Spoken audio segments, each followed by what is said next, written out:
اعوذ باللہ من الشیطان الرجیم، بسم اللہ الرحمن الرحیم۔ السلام علیکم، آپ دیکھ رہے ہیں بخاری ٹاکس، اور مزید ایسی سٹوری سننے کے لیے پلیز میرا چینل سبسکرائب کریں۔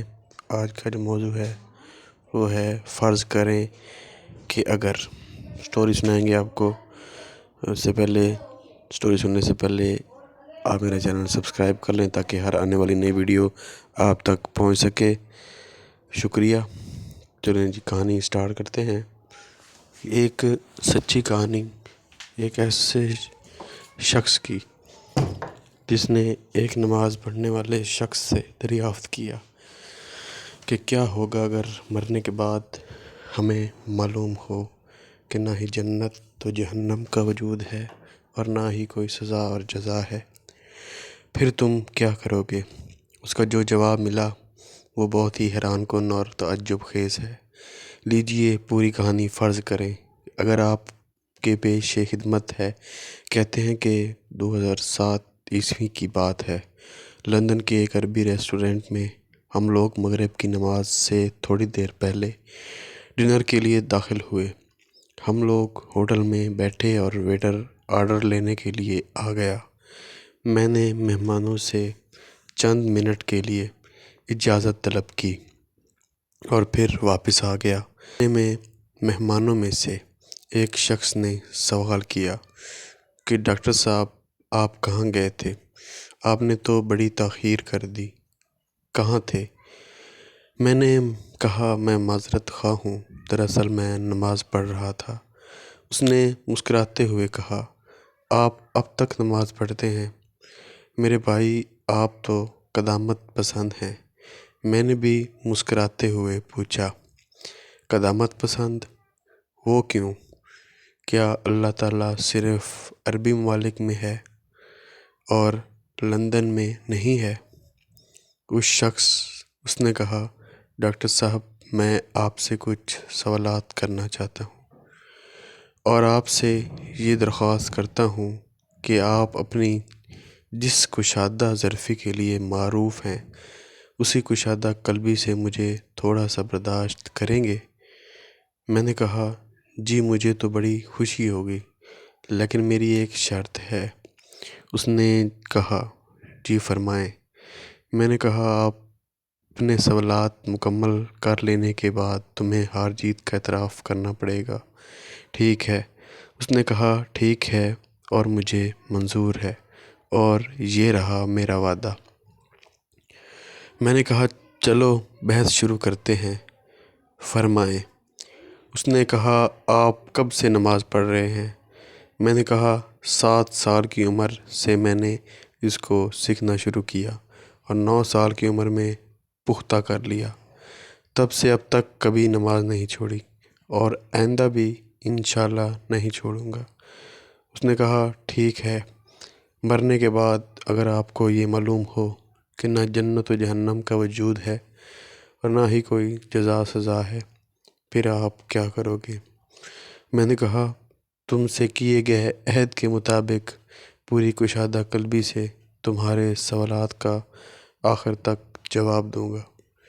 فرض کریں نہ ہی جنت و جہنم کا وجود ہوگا، نہ ہی کوئی جزا و سزا ہوگی، تو میں ہرگز ہی کچھ نہ کروں گا، اس لیے کہ دراصل میرا معاملہ ایسا ہی ہے جیسا کہ علی بن ابو طالب رضی اللہ تعالیٰ عنہ نے کہا تھا، الہی، میں نے تیرے عذاب کے خوف اور جنت کی آرزو میں تیری عبادت نہیں کی ہے، بلکہ میں نے اس لیے تیری عبادت کی ہے کیونکہ تو عبادت کے لائق ہے۔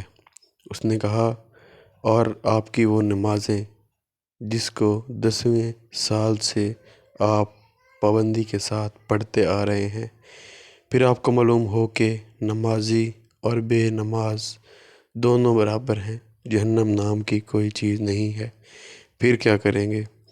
میں نے کہا، مجھے اس پر بھی کچھ پچھتاوا نہیں ہوگا کیونکہ ان نمازوں کو ادا کرنے میں مجھے صرف چند منٹ ہی لگتے ہیں، چنانچہ میں انہیں جسمانی ورزش سمجھوں گا۔ اس نے کہا، اور روزہ خصوصاً لندن میں، کیونکہ یہاں روزے کا وقفہ ایک دن میں 18 گھنٹے سے بھی تجاوز کر جاتا ہے۔ میں نے کہا میں اسے روحانی ورزش سمجھوں گا، چنانچہ وہ میری روح اور نفس کے لیے اعلیٰ طرز کی ورزش ہے، اس لیے اس کے اندر صحت سے جڑے بہت سارے فوائد بھی ہیں، جس کا فائدہ میری زندگی ہی میں مجھے مل چکا ہے، اور کئی بین الاقوامی غیر اسلامی اداروں کا بھی یہ ماننا ہے کہ کچھ وقفے تک کھانا پینا بند کرنا جسم کے لیے بہت مفید اور نفع بخش ہے۔ اس لیے اس نے کہا آپ نے کبھی شراب پی ہے؟ میں نے کہا میں نے اس کو کبھی ہاتھ تک نہیں لگایا۔ اس نے تعجب سے کہا کبھی نہیں؟ میں نے کہا کبھی نہیں۔ اس نے کہا اس زندگی میں اپنے آپ کو شراب نوشی کی لذت اور اس کے خمار کے سرور سے محرومی کے بارے میں کیا کہیں گے؟ اگر آپ کے لیے وہی ظاہر ہوا جو میں نے فرض کیا ہے۔ میں نے کہا شراب کے اندر نفع سے زیادہ نقصان ہے، اور میں سمجھوں گا کہ میں نے اپنے آپ کو اس نقصان دہ چیز سے بچا لیا ہے اور اپنے نفس کو اس سے دور رکھا ہے۔ چنانچہ کتنے ہی لوگ ایسے ہیں جو شراب کی وجہ سے بیمار ہو گئے، اور کتنے ہی ایسے ہیں جنہوں نے شراب کی وجہ سے اپنا گھر بار مال و اسباب سب تباہ برباد کر لیا۔ اسی طرح غیر اسلامی اداروں کے عالمی رپورٹ کو دیکھنے سے یہ بھی پتہ چلتا ہے کہ وہ بھی شراب کے اثرات اور اس کو لگاتار پینے کے انجام سے متنبع کرتی ہے۔ اس نے کہا حج و عمرے کا سفر، جب موت کے بعد آپ کو معلوم ہوگا کہ اس طرح کی کوئی چیز نہیں ہے اور اللہ تعالیٰ ہی موجود نہیں ہے۔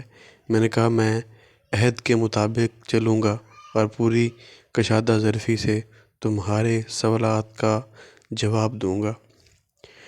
میں حج و عمرہ کے سفر کو ایک خوبصورت تفریحی سفر سے تعبیر کروں گا، جس کے اندر میں نے حد درجے کی فرحت و شادمانی محسوس کی اور اپنی روح کو آلائشوں سے پاک و صاف کیا، جس طرح تم نے اپنے سفر کے لیے کیا ہے، تاکہ تم ایک اچھا وقت گزار سکو اور اپنے عمل کے بوجھ اور معمولات زندگی کی تھکان کو دور کر کے اپنی روح کو تازگی فراہم کر سکو۔ وہ میرے چہرے کو کچھ دیر تک خاموشی سے دیکھتا رہا، پھر گویا ہوا آپ کا بہت بہت شکریہ کہ آپ نے میرے سوالات کو بڑی کشادہ قلبی کے ساتھ برداشت کیا۔ میرے سوالات ختم ہوئے اور میں آپ کے سامنے اپنی ہار تسلیم کرتا ہوں۔ میں نے کہا تمہارا کیا خیال ہے؟ تمہارے ہار تسلیم کرنے کے بعد میرے دل کی کیا کیفیت ہوگی؟ اس نے کہا یقیناً آپ بہت خوش ہوں گے۔ میں نے کہا ہرگز نہیں، بلکہ اس کے بالکل الٹ، میں بہت دکھی ہوں۔ اس نے تعجب سے کہا دکھی کیوں؟ میں نے کہا اب تم سے سوال کرنے کی میری باری ہے۔ اس نے کہا فرمائیں۔ میں نے کہا تمہاری طرح میرے پاس ڈھیر سارے سوالات نہیں ہیں، صرف ایک ہی سوال ہے، وہ بھی بہت سادہ اور آسان۔ اس نے کہا وہ کیا؟ میں نے کہا میں نے تمہارے سامنے واضح کر دیا ہے کہ تمہارے مفروضے کے واقع ہونے کے بعد بھی میں کسی طرح کے گھاٹے میں نہیں ہوں گا، اور نہ ہی اس میں میرا کسی قسم کا نقصان ہے، لیکن میرا وہ ایک آسان سوال یہ ہے کہ تمہارا اس وقت کیا ہوگا اگر حالات تمہارے مفروضے کے برعکس ہوئے، یعنی موت کے بعد تمہیں معلوم ہوا کہ اللہ تعالیٰ بھی موجود ہے، جنت و جہنم بھی ہے، سزا و جزا بھی ہے، اور قرآن پاک کے اندر بیان کیے گئے سارے مشاہد و مناظر بھی ہیں، پھر تم اس وقت کیا کرو گے؟ وہ میری آنکھوں میں آنکھیں ڈال کر خاموشی کے ساتھ دیر تک مجھے دیکھتا رہا، اور پھر ویٹر نے ہماری میز پر کھانا رکھتے ہوئے ہماری خاموشی کو توڑا۔ میں نے اس سے کہا مجھے ابھی جواب نہیں چاہیے، کھانا حاضر ہے، ہم کھانا کھائیں اور جب تمہارا جواب تیار ہو جائے تو برائے مہربانی مجھے خبر کر دینا۔ ہم کھانے سے فارغ ہوئے اور مجھے اس نے کوئی جواب نہیں دیا اور میں نے بھی اس وقت اس کو جواب کے لیے کوئی تکلیف نہیں دی اور ہم بہت ہی سادگی کے ساتھ جدا ہو گئے۔ 1 مہینہ گزرنے کے بعد اس نے مجھ سے رابطہ کیا اور اسی ریسٹورنٹ میں ملاقات کا مطالبہ کیا۔ ریسٹورنٹ میں ہماری ملاقات ہوئی، ہم نے ایک دوسرے سے ہاتھ ملایا۔ اچانک اس نے میرے کندھے پر اپنا سر رکھ کر مجھے اپنی باہوں میں پکڑ کر رونے لگا۔ میں نے اپنا ہاتھ اس کی پیٹھ پر رکھا اور پوچھا، کیا بات ہے، تم کیوں رو رہے ہو؟ اس نے کہا، میں آپ کا شکریہ ادا کرنے اور اپنے جواب سے آپ کو باخبر کرنے کے لیے آیا ہوں۔ 20 سال سے بھی زیادہ عرصہ تک نماز سے دور رہنے کے بعد اب میں نماز پڑھنے لگا ہوں۔ آپ کے جملوں کی صدائے بازگشت میرے ذہن و دماغ میں بلا توقف گونجتی ہی رہی اور میں نیند کی لذت سے محروم ہوتا رہا۔ آپ نے میرے دل و دماغ اور جسم میں آتش فشاں چھوڑ دیا تھا اور وہ میرے اندر اثر کر گیا۔ مجھے احساس ہونے لگا کہ جیسے میں کوئی اور انسان ہوں اور ایک نئی روح میرے جسم کے اندر حرکت کر رہی ہے۔ ایک بے مثال قلبی سکون بھی محسوس کر رہا ہوں۔ میں نے کہا، ہو سکتا ہے جب تمہاری بصارت نے تمہارا ساتھ چھوڑ دیا ہو تب ان جملوں نے تمہاری بصیرت کو بیدار کر دیا ہو۔ اس نے کہا، بالکل ایسا ہی ہے، یقیناً جب میری بصارت نے میرا ساتھ چھوڑ دیا تو ان جملوں نے میری بصیرت کو بیدار کر دیا۔ میرے پیارے بھائی، تہہ دل سے آپ کا شکریہ۔ عربی سے ترجمہ کیا گیا۔ دوستو، مزید ایسی پیاری پیاری اچھی اور سبق آموز واقعات سننے کے لیے پلیز میرا چینل سبسکرائب کریں تاکہ ہر آنے والی نئی سٹوری اور اسلامک اور سبق آموز سٹوری آپ تک پہنچتی رہے، اور نئی ایسی ویڈیوز دیکھنے کے لیے چینل سبسکرائب کریں۔ انشاءاللہ اگلی ویڈیو میں آپ سے دوبارہ ملاقات ہوگی، تب تک اجازت دیجیے۔ اللہ حافظ ناصر، خدا حافظ۔